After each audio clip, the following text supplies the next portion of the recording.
Just a reminder to vote in this week's Locals poll, where you decide what deck I take to Locals every single week. Without any further ado, I hope you enjoyed the video. What's up, YouTube? Welcome back to the channel, and for today we have the profile for the deck that we brought to Locals this past week, being Battlewasp. It did okay. All things considered, we ended up just having to do online matches since no one else showed up to Locals due to prior commitments and being sick, because, you know, it is still like cold and flu season. But here's what it looks like on paper, then we'll get to the card by card.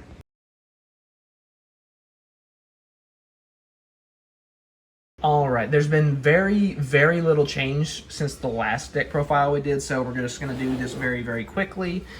First, for the non-Battlewasp monsters, we have a few generic wind insects, being one of which being the Zagstagger. This one, he's just a free body when we special summon, and then he can revive stuff from the grave. So that's always welcome. Next, 2 copies of Primitive Butterfly. This one is kind of like a Cyber Dragon for the deck. If we have no monsters, we can just special summon it for free. And then we can use its other effect to modulate levels. So having that flexibility is really nice. Next, 3 copies of Rapier the Onslaught. This one is, of course, the one that sets the Battlewasp win straight from the deck. He's kind of like a Simoon for Black Wings. It's basically what he is. Next, 3 copies of our level 4, being Arbalest the Rapid Fire. This guy, he reborns another Battlewasp on normal summon, and then when he gets destroyed, he special summons one from the deck. Very nice. Next, Twinbow the Attacker. We got 3 of him. He's basically just a free extender. We can just special summon him, but then we're insect locked for the rest of the turn, but that's not going to matter in this deck, so free body. Next, 3 copies of our level 2, and this is also the only main deck tuner, being Sting the Poison. So it does have 2 effects. We're mainly just going to go over the first one, though, because that's the most relevant, being when it's summoned, we get to search for a Battlewasp monster from our deck to our hand. Next, we got 3 copies of Pin the Bullseye. This one, he's another free extender. As long as we have an insect on the field, we can special summon this from our hand. And it does do 200 damage for each copy of this that we have on the field. Battlewasp, they do deal with effect damage, but they also do specialize in doing a lot of battle damage as well. And finally, rounding out the monsters, 1 Dart the Hunter. This is just another option that we can search off of one of our search effects, so that way we can try to do as much damage in one battle phase as possible. Next, moving on to the spells, we have 3 copies of Armed Rebellion. So this one is basically an emergency teleport for the deck. But if we summon one from the deck, then we have to send another monster we control to the graveyard. So, you know, you do have to use it wisely. And then when a synchro monster we control is destroyed, we can banish it to search out the next card here, being 2 copies of Summoning Swarm. So, like I just mentioned, when a synchro monster is destroyed, we banish this to search this. And this allows us to target level 4 lower Battlewasps in the grave up to the number of face-up monsters that our opponent controls, and special summon them. So it's a way to kind of get back into the game. It's really nice. It's almost like a mini soul charge for the deck. And this is the in-archetype monster Reborn, Revival Swarm. This one, it's basically just a monster reborn, and then we can banish it from our grave to target an insect we control and make it immune to destruction via battle and card effects until the end of the next turn. Next, 3 copies of Battlewasp Wind.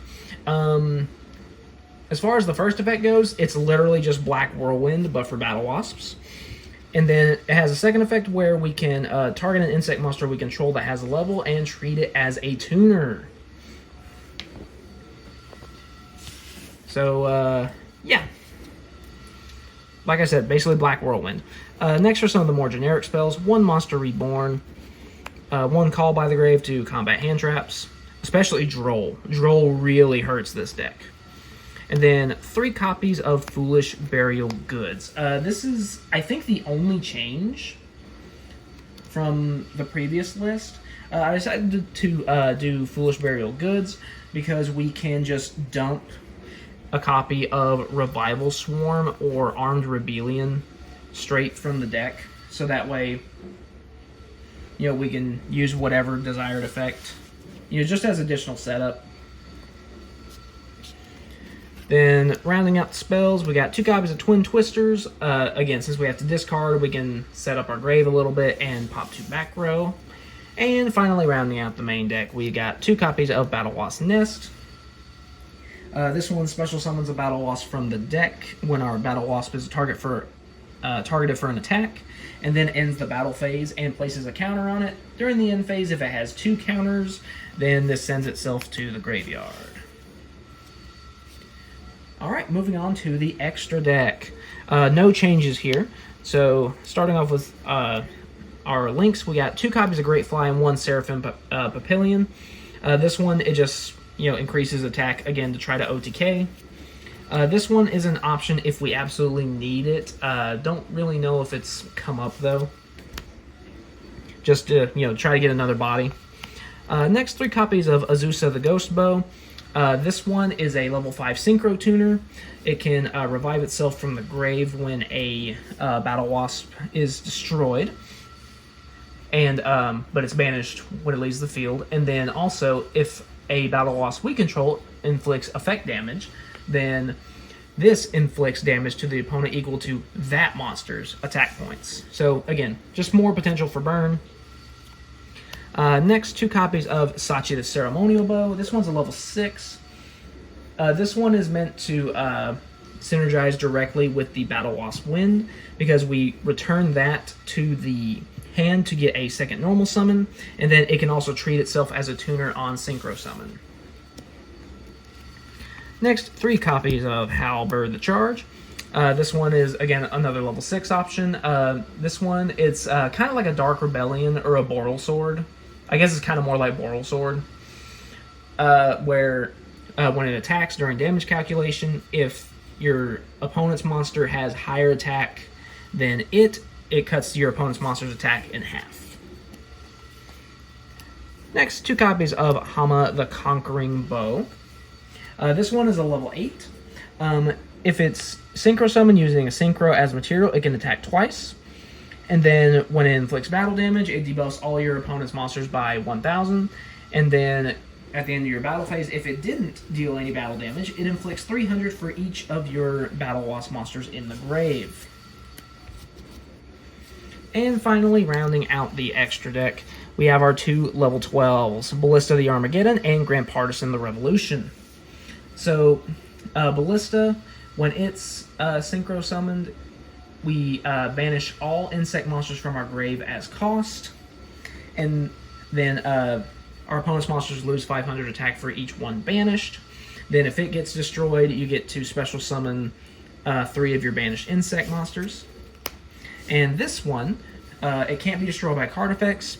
All insect synchros you control gain 200 for each banished monster. And then if this guy gets banished, you can special summon it, and then non-target destroy cards your opponent controls up to the number of banished insect monsters, and for each one destroyed, you inflict 500 burn. So, yeah, really high potential to do a lot of damage. It's a really fun deck, and super duper cheap as well. I enjoy playing it. I mean, is it the best? No, obviously, but, you know, it's fun. It's fun. So, yeah. Like, subscribe, vote in the locals poll, that good stuff, and I'll see you guys next time.